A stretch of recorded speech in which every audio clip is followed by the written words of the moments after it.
बनारस के अस्सी घाट के किनारे स्थित एक प्राचीन हवेली में जब संगीत साधना केंद्र का छठा वार्षिक उत्सव चल रहा था, तब सभागार सुरों और तालियों से गूंज रहा था। मंच पर मुख्य अतिथि की आसंदी पर बैठे थे राघवेंद्र सिंह, जो देश के जाने माने शास्त्रीय संगीतकार और सिंह घराने के उत्तराधिकारी थे। उनके दाईं ओर उनकी माँ गिरजा देवी बैठी थी, जिनकी मर्जी के बिना घराने में पत्ता भी नहीं हिलता था। राघवेंद्र के साथ उनकी दूसरी पत्नी मालविका थी, जो दिल्ली के एक बड़े राज घराने से ताल्लुक़ रखती थी और संस्था के विज्ञापनों तथा जनसंपर्क को संभालती थी। राघवेंद्र इस कार्यक्रम में केवल अपनी माँ के आदेश पर आए थे। उनके दिमाग में हफ्ते होने वाले यूरोप टूर और फ्यूजन कंसर्ट के अनुबंध घूम रहे थे। तभी अचानक मंच की ओर बढ़ती एक 7 वर्ष की बच्ची का पैर सीढ़ियों के कालीन में उलझा और वह सीधे नीचे संगमरमर के फर्श पर जा गिरी। उसके घुटने और हाथ से खून बहने लगा।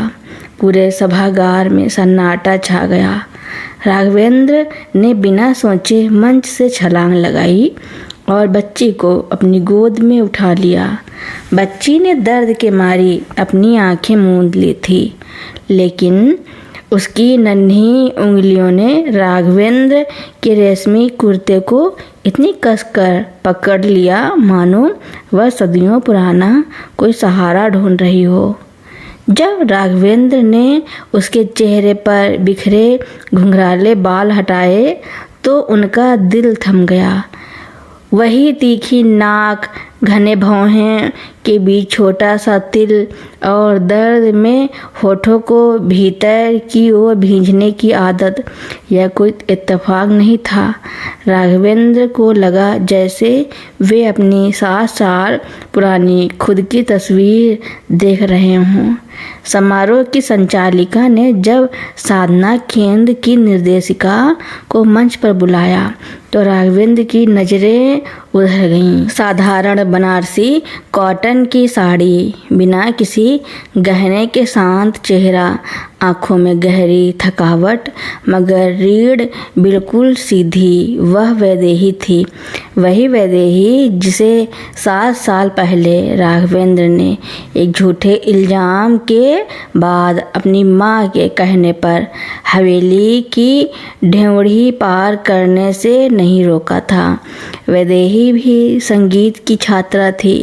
राघवेंद्र ने उसकी सादगी और सुरों की समझ से प्रभावित होकर उससे प्रेम विवाह किया था, लेकिन गिरजा देवी को एक साधारण मास्टर की बेटी का घराने की बहू बनना कभी रास नहीं आया। वे हर वक्त वैदेही को नीचा दिखाने का मौका ढूंढती थी। 7 साल पहले घराने के ट्रस्ट के खातों से 35 लाख रुपयों की हेरा फेरी का मामला सामने आया। सारे डिजिटल सुराग और दस्तखत वैदेही के कंप्यूटर से किए गए थे। मालविका, जो उस वक्त घराने की PR मैनेजर थी, उसने बहुत ही सहानुभूति जताते हुए गिरजा देवी के सामने सारे सबूत पेश किए। वैदेही रोती रही, राघवेंद्र के सामने हाथ जोड़ती रही कि वह बेकसूर है, किसी ने उसका पासवर्ड चुराया है। लेकिन राघवेंद्र ने अपनी माँ के गुस्से और समाज के डर से चुप्पी साध ली। उसने वैदेही से बस इतना कहा, जब तक सच सामने नहीं आता तुम्हारा मायके में रहना ही ठीक है। वैदेही उस वक्त 2 महीने की गर्भवती थी। यह बात वह राघवेंद्र को बताने आई थी लेकिन उसके मौन ने उसका भरोसा तोड़ दिया। वह उसी रात भारी बारिश में बनारस छोड़कर चली गई। बाद में राघवेंद्र ने मालविका से विवाह कर लिया और खातों का मामला रफा दफा कर दिया गया। बच्ची, जिसका नाम स्वर था, को तुरंत कबीर चौरा अस्पताल ले जाया गया। राघवेंद्र खुद गाड़ी चला कर गया। मालविका और गिरजा देवी को उसने कार्यक्रम संभालने के लिए वहीं छोड़ दिया। अस्पताल के इमरजेंसी वार्ड में डॉक्टर ने बताया कि बच्ची का ब्लड ग्रुप ओ निगेटिव है, जो बेहद दुर्लभ है और अस्पताल के ब्लड बैंक में उपलब्ध नहीं है। वैदेही का ग्रुप अलग था। राघवेंद्र ने तुरंत अपनी जांच करवाई। उसका ब्लड ग्रुप मैच कर गया। खून देते समय लगातार वैदेही को देख रहा था, जो कांच के पार अपनी बेटी को निहार रही थी। खून देने के बाद जब राघवेंद्र गलियारे में आया तो उसने रूंधे गले से पूछा, स्वर का जन्म कब हुआ था वैदेही? वैदेही ने तारीख बताई। गणना साफ थी। स्वर राघवेंद्र की ही बेटी थी। तुमने मुझे कभी बताया क्यों नहीं? राघवेंद्र की आंखों में आंसू थे। वैदेही ने मुड़कर उसकी तरफ देखा। उसकी आंखों में ना तो नफरत थी ना शिकायत, बस एक बर्फीली शांति थी। उसने कहा, 7 साल पहले जब मुझे अपनी बेगुनाही साबित करनी थी तब तुम्हारे पास भरोसा नहीं था। आज जब तुम्हारे पास सबूत है तो मेरे पास खोने के लिए कुछ नहीं है। स्वर सिर्फ मेरी बेटी है। शाम होते होते गिरजा देवी और मालविका भी अस्पताल पहुंच गईं। गिरजा देवी ने स्वर के चेहरे को गौर से देखा। उनका पुराना घमंड उस नन्हे चेहरे के सामने डगमगा गया। उन्होंने धीमे से कहा, यह सिंह घराने का खून है। वैदेही ने तुरंत स्वर के आगे आकर उनकी नज़रों को रोका और कहा, नहीं, यह उस औरत का खून है जिसने इसे पालने के लिए दिन रात बुनाई के केंद्रों में काम किया है। सिंह घराने का अधिकार 7 साल पहले उसी रात खत्म हो गया था। मालविका ने स्थिति बिगड़ती देख कहा, राघव, हमें कोर्ट और वकीलों के जरिए इस बात की कानूनी जांच करानी चाहिए। राघवेंद्र ने मालविका को चुप रहने का इशारा किया। उसने वैदेही से कहा, मैं डीएनए टेस्ट कराना चाहता हूँ। स्वर को उसका हक देना चाहता हूँ। वैदेही ने खिड़की के बाहर देखते हुए कहा, टेस्ट होगा, लेकिन मेरी एक शर्त है। तुम्हारी कानूनी टीम एक लिखित दस्तावेज करेगी कि टेस्ट का नतीजा जो भी हो, स्वर पर कानूनी रूप से सिर्फ मेरा हक रहेगा। तुम या तुम्हारा परिवार उसे मुझसे कभी अलग करने की कोशिश नहीं करोगे। 7 साल पहले तुम्हारी चुप्पी ने मुझे बेघर किया था। आज मैं तुम्हारे इरादों पर नहीं, सिर्फ कागजी वादे पर भरोसा करूंगी। राघवेंद्र ने पहली बार अपनी माँ या पत्नी की तरफ देखे बिना अपना सिर झुका लिया। उसे समझ आ गया था कि जिस बेटी को वह अपनी विरासत सौंपने का सपना देख रहा है, उसकी जिंदगी में पिता के नाम की कोई जगह बची ही नहीं थी। खून का रिश्ता तो उसने दे दिया था, लेकिन पिता होने का हक उसे अब हर दिन कमाना था। अगली सुबह धूप अस्पताल के कमरों में फैल चुकी थी। स्वर अब बेहतर थी और बिस्तर पर बैठी वैदेही के हाथों से दलिया खा रही थी।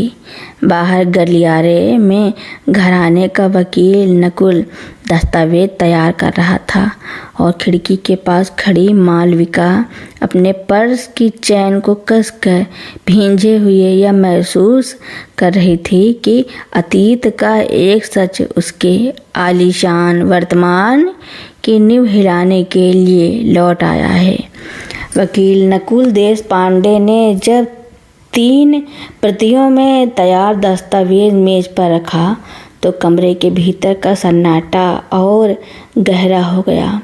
गिरजा देवी एक कोने में लगी बेंच पर बैठी थी।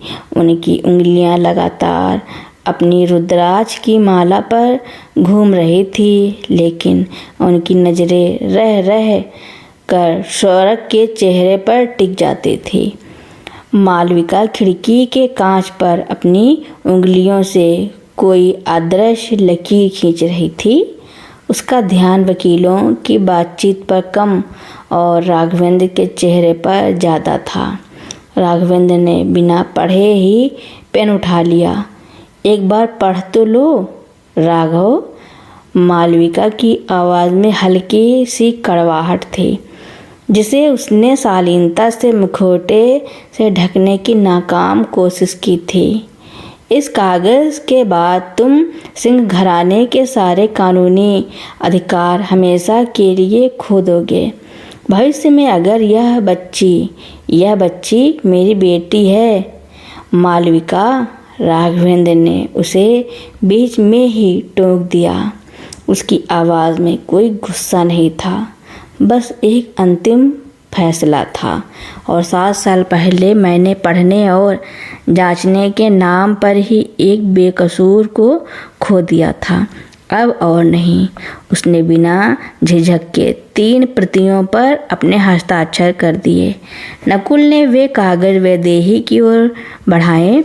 वैदेही ने एक एक शब्द को ध्यान से पढ़ा। उसकी आंखें कागज़ों पर लिखी कानूनी भाषा को देख रही थी, लेकिन उसका मन उस रात की बारिश को याद कर रहा था जब इसी पुरुष के एक शब्द की कीमत उसकी पूरी दुनिया थी। वैदेही ने भी दस्तखत किए और एक प्रति अपने पास रख ली। दोपहर के समय अस्पताल की लैब से एक असिस्टेंट आया। उसने सर के गाल के भीतर से स्वैब लिया और राघवेंद्र के खून का नमूना पहले ही लिया जा चुका था। स्वर ने सुई देखकर अपनी माँ का हाथ कसकर पकड़ लिया था। माँ, क्या यह अंकल फिर से मुझे खून देंगे? स्वर ने मासूमियत से पूछा। वैदेही ने उसके सिर पर हाथ फेरते हुए कहा, नहीं बेटा, अंकल ने तुम्हें जो देना था वो दे दिया। अब तुम्हें ठीक होकर घर चलना है। अंकल शब्द राघवेंद्र के सीने में किसी ठंडी सुई की तरह चुभा। जिस बच्ची के रगों में इस वक्त उसी का दिया हुआ रक्त दौड़ रहा था, वह उसे एक अजनबी की तरह देख रही थी। शाम को डॉक्टरों ने स्वर को डिस्चार्ज करने की अनुमति दे दी। गिरजा देवी ने आगे बढ़कर नकुल से धीमे स्वर में कहा, वैदेही से कहो कि बच्ची अभी कमज़ोर है, उसे अस्पताल से सीधे हमारे घराने की हवेली ले चले। वहाँ नौकर चाकर हैं, देख रेख अच्छी होगी। नकुल ने जब यह बात वैदेही तक पहुँचाई तो वैदेही ने सीधे गिरजा देवी की ओर देखा। साधना केंद्र के पीछे मेरे 2 कमरों का एक क्वार्टर है। वहाँ भले ही नौकर नहीं है, लेकिन वहाँ की हवा में किसी पर झूठा लांछन लगाने की आदत भी नहीं है। स्वर वहीं सुरक्षित रहेगी। राघवेंद्र अपनी माँ की बेबसी और वैदेही के स्वाभिमान के बीच मौन खड़ा रहा। उसने अपनी गाड़ी की चाबी ड्राइवर को दी और कहा, वैदेही और स्वर को केंद्र तक छोड़ाओ। उस रात सिंह घराने की प्राचीन हवेली में खाना तो बना, लेकिन किसी ने थाली को छुआ तक नहीं। बैठक खाने में गिरजा देवी अपनी ऊंची गद्दी पर बैठी थी। मालविका उनके सामने खड़ी थी। उसके सब्र का बांध टूट रहा था। माँ जी, आप यह सब चुपचाप कैसे देख सकती हैं? मालविका ने कहा। अगर 7 दिन बाद DNA की रिपोर्ट पॉजिटिव आई, जो कि आएगी ही, तो पूरे बनारस में थू-थू होगी। लोग कहेंगे कि सिंह घराने की बड़ी बहू को चोर बताकर निकाला गया था और वह बेकसूर थी। हमारी बदनामी होगी। गिरजा देवी ने अपनी आंखें मूंद ली। उनकी पीठ जो हमेशा सीधी रहती थी आज थोड़ी झुकी हुई लग रही थी। उन्होंने भारी आवाज़ में कहा, बदनामी से बड़ा एक डर और है मालविका, न्याय का डर। जब मैंने उस बच्ची की उंगलियों को देखा तो मुझे राघवेंद्र का बचपन याद आ गया। 7 साल पहले हमने जो किया, क्या वह सचमुच सच था? मालविका का चेहरा एक पल के लिए सफ़ेद पड़ गया। उसने तुरंत अपनी नज़र चुराई। सबूत तो वैदेही के कंप्यूटर से ही मिले थे माँ जी। तभी दरवाजे पर राघवेंद्र आकर खड़ा हो गया। उसके कपड़े वही थे, बाल बिखरे हुए थे और आँखों में एक अजीब सी चमक थी।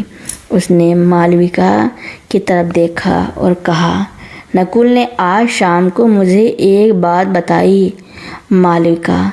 7 साल पहले जिस IT एक्सपर्ट को तुमने खातों की जांच के लिए बुलाया था, वह पिछले महीने दिल्ली में एक कार हादसे में मारा गया।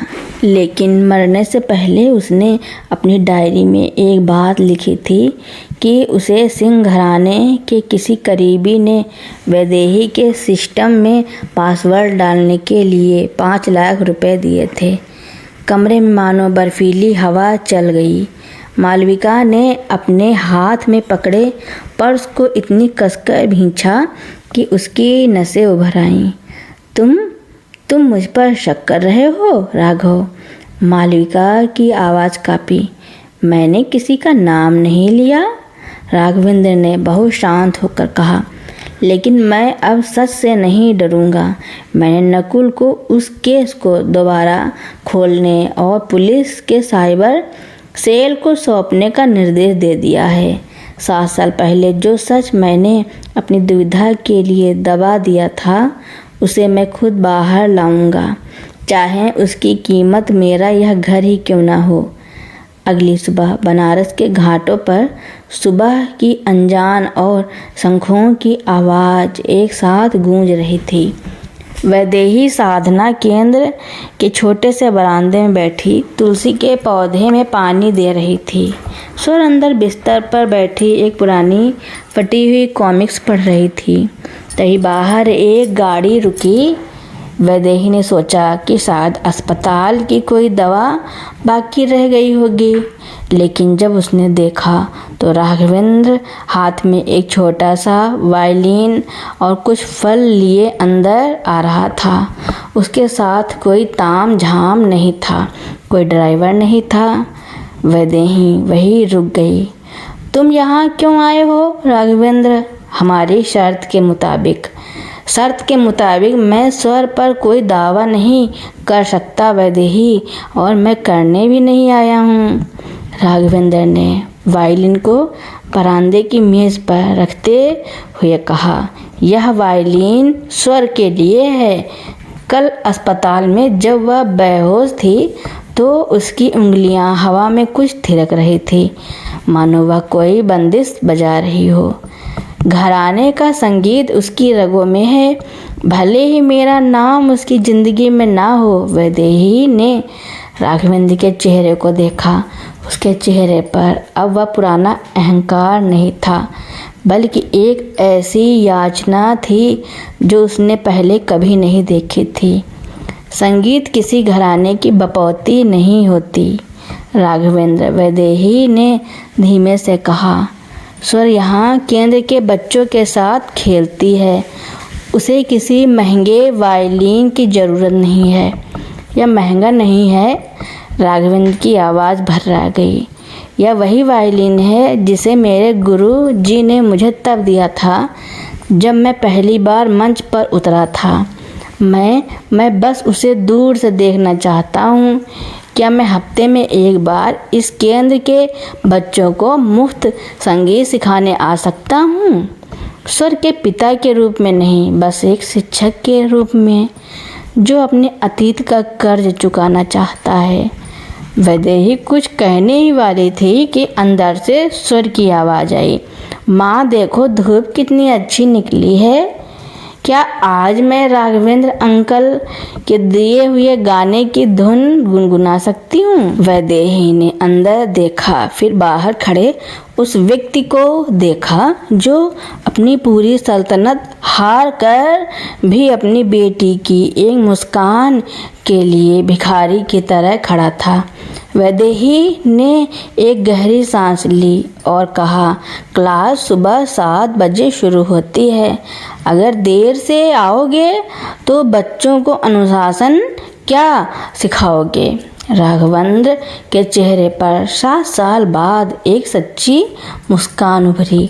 वह जानता था कि रास्ता बहुत लंबा है और जो भरोसा एक रात के मौन से टूटा था उसे वापस पाने में शायद पूरी जिंदगी लग जाएगी, लेकिन उसने अपनी ज़िंदगी का पहला सही कदम उठा लिया था। तो दोस्तों, मेरी स्टोरियाँ सुनने के लिए आपका बहुत बहुत धन्यवाद। मेरी नई नई स्टोरियाँ सुनने के लिए मेरे चैनल को लाइक, कमेंट, शेयर, सब्सक्राइब एवं बेल आइकन का बटन दबाना ना भूलना, ताकि मेरी नई नई स्टोरियाँ आप लोगों तक पहले ही पहुँचती रहें। Thank you for watching.